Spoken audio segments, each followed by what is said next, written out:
ಸ್ನೇಹಿತರೆ, media masters ನ್ಯೂಸ್ಗೆ ಸ್ವಾಗತ. ಗೆಳೆಯರೆ, ಇಂಡಿ ಕೂಟದಲ್ಲಿ ಪ್ರಧಾನಮಂತ್ರಿ ಅಭ್ಯರ್ಥಿ ಯಾರಾಗಬೇಕು ಅನ್ನೋ ವಿಷಯ ಈಗ ಸಮಸ್ಯೆಗೆ ಕಾರಣ ಆಗ್ತಿದ್ಯಾ? ಮಮತಾ ಬ್ಯಾನರ್ಜಿ ಹಾಗೂ ಅರವಿಂದ ಕೇಜ್ರಿವಾಲ್ ಅವರು ಮಲ್ಲಿಕಾರ್ಜುನ ಖರ್ಗೆ ಅವರ ಹೆಸರು ಹೇಳ್ತಿದ್ದ ಹಾಗೆ ಇಂಡಿ ಕೂಟದಲ್ಲಿ ಬಿರುಕು ಕಾಣಿಸ್ಕೊಂಡಿದ್ಯಾ? ಖರ್ಗೆ ಪರ್ಗೆ ಎಲ್ಲ ನಮ್ಗೆ ಗೊತ್ತಾಗಿದ್ದೆ ಅವರು AICC ಅಧ್ಯಕ್ಷರಾದ ಮೇಲೆ ಅಂತವರನ್ನ ಪ್ರಧಾನಿ ಅಭ್ಯರ್ಥಿಯನ್ನಾಗಿ ಮಾಡಿದ್ರೆ ಹೆಂಗೆ? ಅದಕ್ಕೇನಿದ್ರು ನಮ್ಮ ನಿತೀಶ್ ಕುಮಾರೇ ಬೆಟರ್ ಅನ್ನೋ ಮಾತನ್ನ ಆಡ್ತಿರೋ JDU ನಾಯಕರು ನಿತೀಶ್ ಕುಮಾರ್ ಪರವಾಗಿ ಬ್ಯಾಟಿಂಗ್ ಆರಂಭಿಸಿದ್ದಾರೆ. ಆದರೆ ನಿತೀಶ್ ಕುಮಾರ್ನ ಇಂಡಿಯಾ ಕೂಟದಲ್ಲಿ ಎಲ್ಲರೂ ಕೂಡ ಒಪ್ತಾರಾ?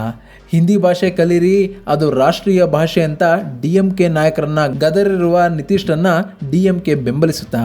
ಇಂತಹ ಹಲವು ಪ್ರಶ್ನೆಗಳ ಮಧ್ಯೆ ರಾಹುಲ್ ಗಾಂಧಿ ಮಾತ್ರ ಕೂಟವನ್ನ ಉಳಿಸಿಕೊಳ್ಳೋ ಪ್ರಾಮಾಣಿಕ ಪ್ರಯತ್ನವನ್ನ ಮಾಡ್ತಾ ಇದ್ದಾರೆ. ಅವರು ಬಿಹಾರದ ಮುಖ್ಯಮಂತ್ರಿ ನಿತೀಶ್ ಕುಮಾರ್ ಅವರ ಜೊತೆ ನಿರಂತರ ಸಂಪರ್ಕದಲ್ಲಿದ್ದಾರೆ. AICC ಅಧ್ಯಕ್ಷ ಮಲ್ಲಿಕಾರ್ಜುನ ಖರ್ಗೆ ಅವರು ಕೂಡ ನಿತೀಶ್ ಕುಮಾರ್ ಜೊತೆ ಮಾತಾಡ್ತಾ ಇದ್ದಾರೆ.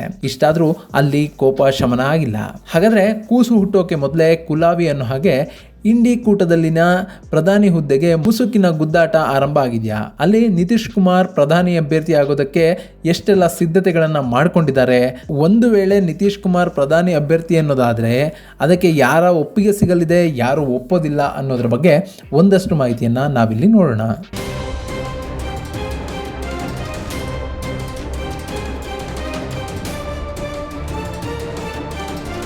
ಗೆಳೆಯರೆ, INDI ಕೂಟದಲ್ಲಿ ಚುನಾವಣೆಗಳಿಗೂ ಮೊದಲೇ ಮುನಿಸು ಕಾಣಿಸಿಕೊಂಡಿದೆ. ಪ್ರಧಾನಿ ಯಾರಾಗಬೇಕು ಅನ್ನೋ ವಿಷಯ ಪ್ರಸ್ತಾಪಿಸಿರೋದೇ ಆ ಸಮಸ್ಯೆಗೆ ಕಾರಣ ಆಗ್ತಾ ಇದೆ. ಹಾಗೆ ನೋಡಿದ್ರೆ ದೆಹಲಿಯ ಸಭೆಯಲ್ಲಿ ಮಲ್ಲಿಕಾರ್ಜುನ ಖರ್ಗೆ ಅವರ ಹೆಸರು ಪ್ರಸ್ತಾಪ ಆಗುವವರೆಗೆ ಎಲ್ಲವೂ ಸರಿಯಾಗಿತ್ತು. ಅಲ್ಲಿ 3-4 ಮಂದಿ ಅವಕಾಶ ಸಿಕ್ಕಿದ್ರೆ ಪ್ರಧಾನಿ ಆಗೋದಕ್ಕೆ ಕಾಯ್ತಾ ಇದ್ರು. ಕಾಂಗ್ರೆಸ್ ಪಕ್ಷ ತಾನು 100-150 ಸೀಟ್ಗಳನ್ನ ದಾಟಿ ಬಿಟ್ರೆ ರಾಹುಲ್ ಗಾಂಧಿ ಅವರನ್ನ ಪ್ರಧಾನಿ ಮಾಡೋದಕ್ಕೆ ಸಿದ್ಧ ಆಗಿತ್ತು. ಮಮತಾ ಬ್ಯಾನರ್ಜಿ, ಅರವಿಂದ್ ಕೇಜ್ರಿವಾಲ್, ನಿತೀಶ್ ಕುಮಾರ್ ಸೇರಿದ ಹಾಗೆ ಸಾಕಷ್ಟು ನಾಯಕರು ಈ ರೇಸಲ್ಲಿ ಇದ್ರು. ಆದರೆ ಮಮತಾ ಇಲ್ಲಿ ಒಂದು ಗೇಮ್ ಅನ್ನ ಆಡಿದ್ರು. ಅದಕ್ಕೆ ಅರವಿಂದ್ ಕೇಜ್ರಿವಾಲ್ ದನಿಗೂಡಿಸಿದ್ರು. ಮಮತಾ ಬ್ಯಾನರ್ಜಿ ಸಭೆಯ ಕೊನೆಯ ಹಂತದಲ್ಲಿ AICC ಅಧ್ಯಕ್ಷ ಮಲ್ಲಿಕಾರ್ಜುನ ಖರ್ಗೆ ಅವರ ಹೆಸರನ್ನ ಪ್ರಧಾನಿ ಅಭ್ಯರ್ಥಿಯನ್ನಾಗಿ ಪ್ರಸ್ತಾಪಿಸೋದರ ಮೂಲಕ ದಲಿತ ಮತಗಳ ಕ್ರೋಢೀಕರಣಕ್ಕೆ ಮುಂದಾದರು. ಅಷ್ಟೇ ಅಲ್ಲದೆ ರಾಹುಲ್ ಗಾಂಧಿ ಪ್ರಧಾನಿ ಅಭ್ಯರ್ಥಿ ಆಗೋದಕ್ಕೆ ಸಾಧ್ಯ ಇಲ್ಲ ಅನ್ನೋದನ್ನ ಇಂಡೈರೆಕ್ಟ್ ಆಗಿ ಹೇಳೋದ್ರ ಮೂಲಕ ಕಾಂಗ್ರೆಸ್ ಪಕ್ಷಕ್ಕೆ ಒಂದು ಸ್ಪಷ್ಟ ಸಂದೇಶವನ್ನ ರವಾನೆ ಮಾಡಿದ್ರು. ಅಲ್ಲದೆ ಆ ಹುದ್ದೆಯ ಮೇಲೆ ಕಣ್ಣಿಟ್ಟೇ ಇಂಡಿ ಕೂಟವನ್ನ ರಚನೆ ಮಾಡಿದ್ದ ನಿತೀಶ್ ಕುಮಾರ್ಗೆ ಸಖತ್ತಾಗಿ ಹೊಡೆತವನ್ನು ಕೊಟ್ಟರು. ಅದು ಎಷ್ಟು ಚೆನ್ನಾಗಿ ಕೆಲಸ ಮಾಡ್ತು ಅಂತ ಅಂದ್ರೆ ಮಮತಾ ಬ್ಯಾನರ್ಜಿ ಅವರ ಪ್ರಸ್ತಾಪವನ್ನ ಕೇಳಿಸಿಕೊಂಡ ಮಲ್ಲಿಕಾರ್ಜುನ ಖರ್ಗೆ ಬೆಚ್ಚಿ ಬಿದ್ರು. ಅವರು ಮುಂದಾಗಬಹುದಾದ ಅನಾಹುತವನ್ನ ಗ್ರಹಿಸಿದ್ರು. ಹೀಗಾಗಿ ಪ್ರಧಾನಿ ಯಾರಾಗಬೇಕು ಅನ್ನೋದು ಚುನಾವಣೆ ಮುಗಿದ ನಂತರ ಸಂಸದರು ನಿರ್ಧಾರ ಮಾಡಲಿ ಅಂತ ಹೇಳೋದ್ರ ಮೂಲಕ ಸಭೆಯಲ್ಲಿ ಯಾವುದೇ ಮನಸ್ತಾಪಗಳಿಗೂ ಕೂಡ ಅವಕಾಶ ಕೊಡದಂತೆ ಮಲ್ಲಿಕಾರ್ಜುನ ಖರ್ಗೆ ನೋಡ್ಕೊಂಡ್ರು. ಇಷ್ಟಾದ್ರೂ ಬಿಹಾರದ ಮುಖ್ಯಮಂತ್ರಿ ನಿತೀಶ್ ಕುಮಾರ್ ಈ ಪ್ರಸ್ತಾಪದಿಂದ ಸಿಡಿಮಿಡಿಗೊಂಡ್ರು. ಅಲ್ಲಿ ನಿತೀಶ್ ಕುಮಾರ್ ಒಳಗೊಳಗೆ ಕುದಿತಾ ಇದ್ರು. ಆ ಕೋಪ ಹೊರಬಿದ್ದಿದ್ದು ಮಾತ್ರ DMK ನಾಯಕ TR ಬಾಲು ಮೇಲೆ. ಅಲ್ಲವತ್ತು ನಿತೀಶ್ ಕುಮಾರ್ ಆ ಸಭೆಯನ್ನು ಉದ್ದೇಶಿಸಿ ಮಾತಾಡೋದಕ್ಕೆ ನಿಂತರು. ಹೇಳಿ ಕೇಳಿ ಬಿಹಾರದವರು. ಹೀಗಾಗಿ ಹಿಂದಿ ಭಾಷೆಯಲ್ಲೇ ಮಾತನ್ನ ಆರಂಭಿಸಿದ ನಿತೀಶ್ ಒಂದಷ್ಟು ಮಾತುಗಳನ್ನ ಹಂಚಿಕೊಂಡ್ರು. ಅಷ್ಟೊತ್ತಿಗೆ ಅಲ್ಲೇ ಪಕ್ಕದಲ್ಲಿದ್ದ DMKಯ ನಾಯಕ ಬಾಲು ಅವರಿಗೆ ನಿತೀಶ್ ಹೇಳ್ತಿರೋದೇನು ಅನ್ನೋದು ಗೊತ್ತಾಗ್ತಾ ಇರಲಿಲ್ಲ. ಹೀಗಾಗಿ ಅವರು ತಮ್ಮ ಪಕ್ಕದಲ್ಲಿದ್ದ ಕಾಂಗ್ರೆಸ್ ನಾಯಕರೊಬ್ಬರಿಗೆ ಆ ಭಾಷಣವನ್ನ ಇಂಗ್ಲಿಷ್ಗೆ ಅನುವಾದ ಮಾಡುವಂತೆ ಕೇಳಿದ್ರು. ಅಲ್ಲಿ ನೇರವಾಗಿ ನಿತೀಶ್ ಅವರ ಭಾಷಣವನ್ನ ಇಂಗ್ಲಿಷ್ಗೆ ಅನುವಾದ ಮಾಡುವಂತಿರ್ಲಿಲ್ಲ. ಅದಕ್ಕಾಗಿ ನಿತೀಶ್ ಕುಮಾರ್ ಅವರ ಅನುಮತಿಯನ್ನು ಪಡ್ಕೋಬೇಕಾಯಿತು. ಹೀಗಾಗಿ ಆ ಕಾಂಗ್ರೆಸ್ ನಾಯಕ ನಿತೀಶ್ ಕುಮಾರ್ ಅವರಿಗೆ ನಿಮ್ಮ ಭಾಷಣವನ್ನ ಅನುವಾದ ಮಾಡೋದಕ್ಕೆ ಅವಕಾಶ ಮಾಡಿಕೊಡಿ ಅಂತ ಕೇಳಿದ್ರು. ಆ ಪತ್ರವನ್ನ ಕಂಡ ನಿತೀಶ್ ಕುಮಾರ್ ಕ್ಷಣಾರ್ಧದಲ್ಲಿ ಸಿಡಿಮಿಡಿಗೊಂಡ್ರು. ಯಾವುದೇ ಕಾರಣಕ್ಕೂ ಅನುವಾದ ಸಾಧ್ಯ ಇಲ್ಲ ಅನ್ನೋ ಮಾತನ್ನು ಹೇಳಿದ್ರು. ಅಷ್ಟೇ ಅಲ್ಲದೆ ಹಿಂದಿ ಅನ್ನೋದು ರಾಷ್ಟ್ರೀಯ ಭಾಷೆ, ಭಾರತದಲ್ಲಿದ್ದು ಹಿಂದಿ ಕಲಿಲಿಲ್ಲ ಅಂದ್ರೆ ಹೆಂಗೆ, ನೀವು ಹಿಂದಿ ಕಲ್ತ್ಕೊಳ್ಳಿ ಅಂತ DMK ನಾಯಕನಿಗೆ ನಿತೀಶ್ ಕುಮಾರ್ ಹೇಳಿದ್ರು. ಆ ಬಳಿಕ ನಿತೀಶ್ ಕುಮಾರ್ ಮಾತನ್ನ ಮುಂದುವರಿಸಿದ್ರು. ಬಾಲು ಮುಖ ಪೆಚ್ಚಾಯಿತು. ಗೆಳೆಯರೆ, ದಶಕಗಳಿಂದಲೂ ತಮಿಳುನಾಡು ಹಿಂದಿಯನ್ನು ವಿರೋಧಿಸಿಕೊಂಡು ಬರ್ತಾ ಇದೆ. ಅವರು ಭಾರತದ ಮೊದಲ ಪ್ರಧಾನಮಂತ್ರಿ ಪಂಡಿತ್ ಜವಾಹರ್ಲಾಲ್ ನೆಹರು ಅವರು ಹೇಳಿದಾಗಲೇ ಹಿಂದಿ ಭಾಷೆಯನ್ನು ಕಲಿಯೋದಕ್ಕೂ ಒಪ್ಪಲಿಲ್ಲ. ತಮಿಳುನಾಡಿನಲ್ಲಿ ಜನರ ಭಾಷಾಭಿಮಾನ ಎಷ್ಟಿದೆ ಅಂದರೆ ಇವತ್ತು ಪ್ರಧಾನಿ ನರೇಂದ್ರ ಮೋದಿ ಅವರು ತಮಿಳುನಾಡಿಗೆ ಬಂದರೂ ಕೂಡ ವಣಕ್ಕಂ ತಮಿಳುನಾಡು ಅಂತಲೇ ಭಾಷಣವನ್ನು ಪ್ರಾರಂಭ ಮಾಡ್ತಾರೆ. ಆಮೇಲೆ ಹಿಂದಿಯಲ್ಲಿ ಮಾತನ್ನು ಮುಂದುವರಿಸ್ತಾರೆ. ಹೀಗಿರುವಾಗ ನೇರವಾಗಿ DMK ನಾಯಕರಿಗೆ ಹಿಂದಿ ಕಲೀರಿ ಅಂತ ಹೇಳಿದ ನಿತೀಶ್ ಕುಮಾರ್ ವಿರುದ್ಧ DMK ಅಲ್ಲೇನು ಮಾತಾಡಿಲ್ಲ. ಆದರೆ ಒಂದು ವೇಳೆ ಇಂಡಿ ಕೂಟ ಗೆದ್ದು ನಿತೀಶ್ ಕುಮಾರನ್ನ ಪ್ರಧಾನಿ ಅಭ್ಯರ್ಥಿಯನ್ನಾಗಿ ಮಾಡಿದ್ರೆ ಅಲ್ಲಿ DMK ಅವರನ್ನ ಬೆಂಬಲಿಸುತ್ತಾ? ಇದು ನನಗಂತೂ ಗೊತ್ತಿಲ್ಲ. ಯಾಕೆಂದ್ರೆ ಈ DMK ಇದೆಯಲ್ಲ, ಇದು ಈಗ ಕಾಂಗ್ರೆಸ್ ಜೊತೆ ಇದೆ. ಆದ್ರೆ ಎಲೆಕ್ಷನ್ ಮುಗಿದ ನಂತರ ಅದು ಕಾಂಗ್ರೆಸ್ನ ಜೊತೆಯಲ್ಲೇ ಇರುತ್ತೆ ಅಂತಲೂ ಹೇಳೋದಕ್ಕೆ ಬರೋದಿಲ್ಲ. ಅಲ್ಲದೆ DMKಗೆ BJP ಜೊತೆ ಹೋಗೋದೇನು ಹೊಸದೇನು ಅಲ್ಲ. ಈಗಾಗಲೇ ಇಂಥ ಪ್ರಯತ್ನಗಳು ಆಗಿವೆ. ತಮಿಳುನಾಡಲ್ಲಿ DMK ಅಥವಾ ಇನ್ಯಾವುದೇ ಪಕ್ಷಗಳಿಗೆ ಅಧಿಕಾರ ಅನ್ನೋದು ಮುಖ್ಯ ಆಗುತ್ತೆ ಹೊರತು ಬೇರೇನೂ ಅಲ್ಲ. ಯಾಕೆಂದ್ರೆ ತಮಿಳುನಾಡಿನಲ್ಲಿ DMK ಸೇರಿದ ಹಾಗೆ ಎಲ್ಲ ಪಕ್ಷಗಳು ಮಾತಾಡೋದು ತಮಿಳು ಅಸ್ಮಿತೆಯ ಮೇಲೆ. ಅಲ್ಲಿ ಹಿಂದುತ್ವದ ರಾಜಕಾರಣ ನಡೆಯೋದಿಲ್ಲ. ಹೀಗಾಗಿ DMK ಪಕ್ಷ BJP ಜೊತೆಗೆ ಹೋದರೂ ತಮಿಳುನಾಡಲ್ಲಿ ತಲೆ ಕೆಡಿಸ್ಕೊಳ್ಳೋದಕ್ಕೆ ಯಾರೂ ಇಲ್ಲ. ಇನ್ನು ಇಂಡಿ ಕೂಟದಲ್ಲಿ DMK ಕೂಡ ಪ್ರಬಲ ಪಕ್ಷ ಅನ್ನೋದು ಎಲ್ಲರಿಗೂ ಗೊತ್ತಿದೆ. ಅವರ ಜೇಬಲ್ಲಿ ಕಡಿಮೆ ಅಂದ್ರೂ 20ರಿಂದ 22 ಸಂಸದರು ಇರ್ತಾರೆ. ಈ ಬಾರಿ ಹೊರಬಿದ್ದಿರೋ ಚುನಾವಣಾ ಪೂರ್ವ ಸಮೀಕ್ಷೆಗಳಲ್ಲೂ ಕೂಡ DMK ಕಡಿಮೆ ಅಂದ್ರೂ 20ರಿಂದ 22 ಸಂಸದ ಸ್ಥಾನಗಳನ್ನ ಗೆಲ್ತದೆ ಅಂತ ಹೇಳಲಾಗ್ತಾ ಇದೆ. ಹೀಗಿರುವಾಗ DMK ಪಕ್ಷವನ್ನೇ ನಿತೀಶ್ ಕುಮಾರ್ ಎದುರು ಹಾಕೊಂಡಿರೋದು ಅವರ ಪ್ರಧಾನಿ ಕನಸಿಗೆ ತಣ್ಣೀರೆರಿಸಿದ ಹಾಗೆ ಅಂತ ಹೇಳಲಾಗ್ತಾ ಇದೆ. ಸೊ ಈಗ ಇಂಡಿ ಮೈತ್ರಿಕೂಟದಲ್ಲಿ ಹೊಸ ಸಮಸ್ಯೆಗಳು ಹುಟ್ಟಿಕೊಳ್ತಾ ಇವೆ.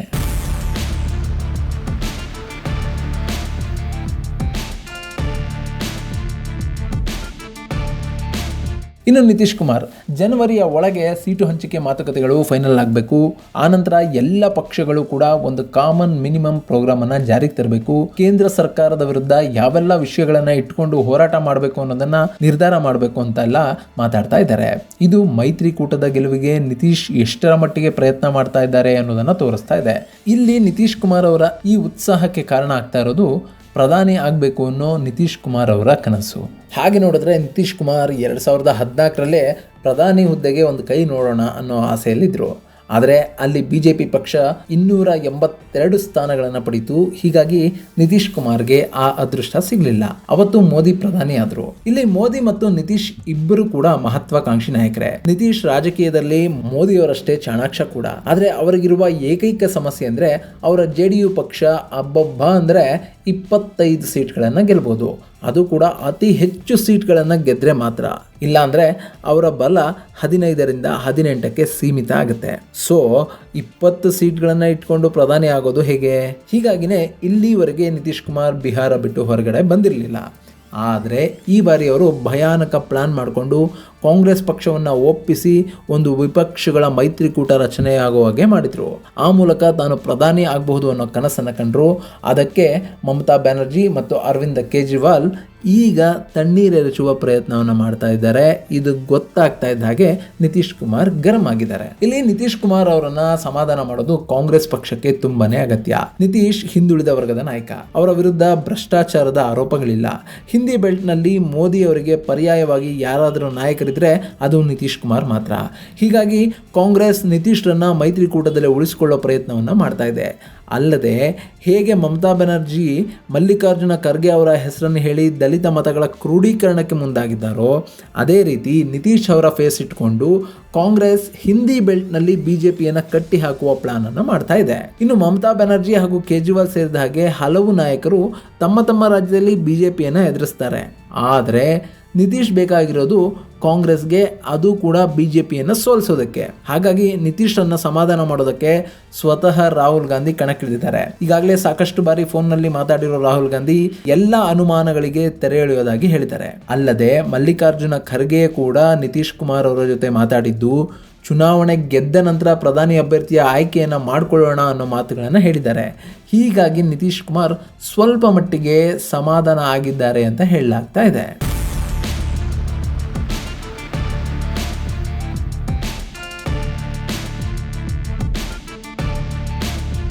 ಗೆಳೆಯರೆ, ನಿತೀಶ್ ಕುಮಾರ್ ಮಹತ್ವಾಕಾಂಕ್ಷಿ ನಾಯಕ. ಒಂದು ಕಾಲದಲ್ಲಿ ಸಮಾಜವಾದವನ್ನೇ ಉಸಿರಾಡ್ತಾ ಬಂದಿದ್ದ ನಿತೀಶ್ ಕುಮಾರ್ ಕಾಲಕ್ರಮೇಣ BJPಯ ಜೊತೆಗೆ ಮೈತ್ರಿಗೆ ಮುಂದಾದರು. ರಾಜಕೀಯಕ್ಕೆ ಪ್ರವೇಶ ಮಾಡಿದ ಸಂದರ್ಭದಲ್ಲಿ ರಾಮ್ ಮನೋಹರ್ ಲೋಹಿಯಾ, SN ಸಿನ್ಹಾ, ಕರ್ಪೂರಿ ಠಾಕೂರ್, VP ಸಿಂಗ್ರಂಥ ನಾಯಕರ ಜೊತೆಯಲ್ಲಿ ನಿತೀಶ್ ಕುಮಾರ್ ಇದ್ದರು. 1951 ಮಾರ್ಚ್ 1ನೇ ತಾರೀಕಿನಂದು ಬಿಹಾರದ ಬಖ್ತಿಯಾರ್ಪುರ್ನಲ್ಲಿ ಜನಿಸಿದ ನಿತೀಶ್ ಕುಮಾರ್ ಹಿಂದುಳಿದ ಕುರ್ಮಿ ಅನ್ನೋ ಪಂಗಡಕ್ಕೆ ಸೇರಿದವರು. ನಿತೀಶ್ ಅವರ ತಾಯಿ ನೇಪಾಳದವರು ಅನ್ನೋದು ವಿಶೇಷ.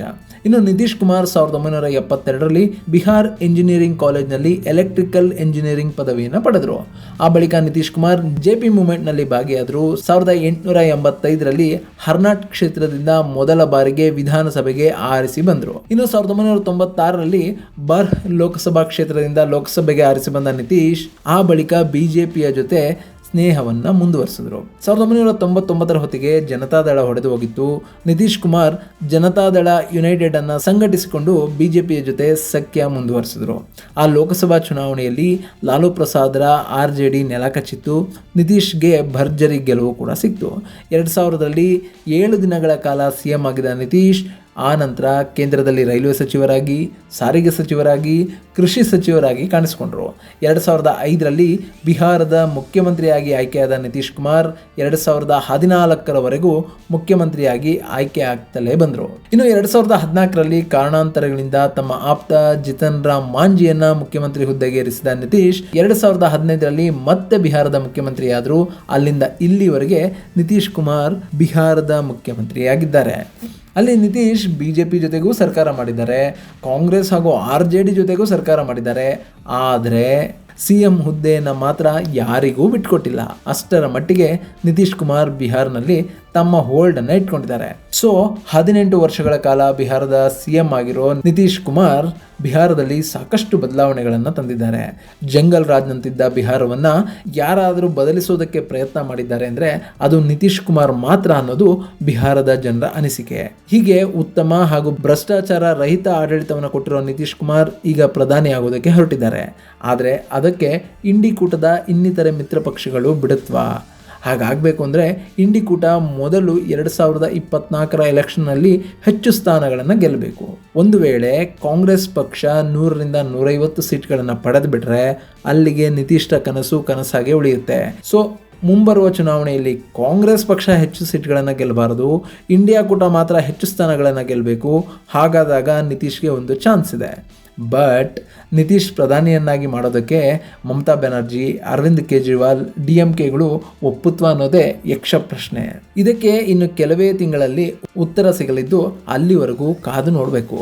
ಇದು ಗೆಳೆಯರೆ, ಬಿಹಾರ್ ಮುಖ್ಯಮಂತ್ರಿ ನಿತೀಶ್ ಕುಮಾರ್ ಮಮತಾ ಬ್ಯಾನರ್ಜಿ ಅವರ ಪ್ರಸ್ತಾವನೆಯಿಂದ ಸಿಟ್ಟಿಗೆದ್ದಿರೋದ್ರ ಬಗ್ಗೆ ಹಾಗೂ ಅವರನ್ನ ಕಾಂಗ್ರೆಸ್ ಪಕ್ಷ ಸಮಾಧಾನ ಮಾಡ್ತಿರೋದ್ರ ಬಗ್ಗೆ ಒಂದಷ್ಟು ಮಾಹಿತಿ. ಮುಂದಿನ ವಿಡಿಯೋದಲ್ಲಿ ಮತ್ತೊಂದು ವಿಶೇಷ ಮಾಹಿತಿಯನ್ನು ನಿಮ್ಮ ಮುಂದಿಡ್ತೀನಿ. ಅಲ್ಲಿವರೆಗೂ ನಮಸ್ಕಾರ.